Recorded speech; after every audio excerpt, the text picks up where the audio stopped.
Good morning, Mesopotamia. We welcome you to such a lovely morning to a very special edition of Good Morning Mesopotamia.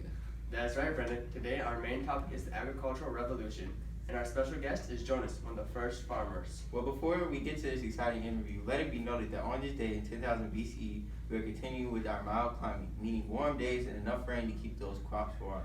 Guess that's why they call it the Fertile Crescent. Yeah, I guess it is. You know, we have seen so much change in the past 100 years. It seems like yesterday our grandfathers were out wandering for miles to get a bite to eat. Yeah, but you got to keep in mind that not all change was for the best. You can't forget the decline of women's rights. They went from an egalitarian form of life where everyone was equal to a patriarchal. Well, let's get the expert out here. Everyone, please give a round of welcome to Jonas Woodruff. Thank you so much for allowing me to be here today. It's such an honor. The honor is all ours. Now tell us your story, Jonas. If memory serves correctly, you weren't always a farmer.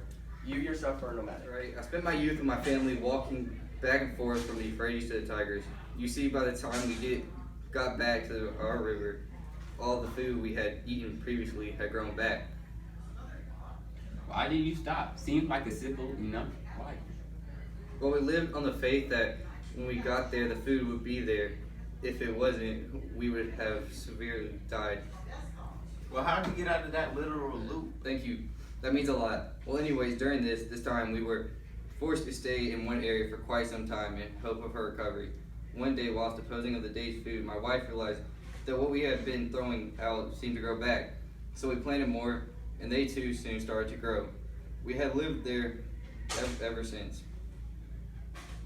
What happens if it doesn't rain? Won't your crop dry and die? It would, but we are only a mile from the banks of the Tigris River, and if needed, we can bring water from there. Well, what of a higher power? I'm sure you believe in something, some form of After a afterlife. year, a small group asked to join our community, and with them they brought a great story of the sun god and all he is capable of. It is to him in which we give our offerings to. Well, I'm sad to say that this is all the time we have on today's segment of Good Morning Mesopotamia. Thank you once again, Jonas, for sharing your story. Join us next time for the Industrial Revolution. Have a good morning, Mesopotamia.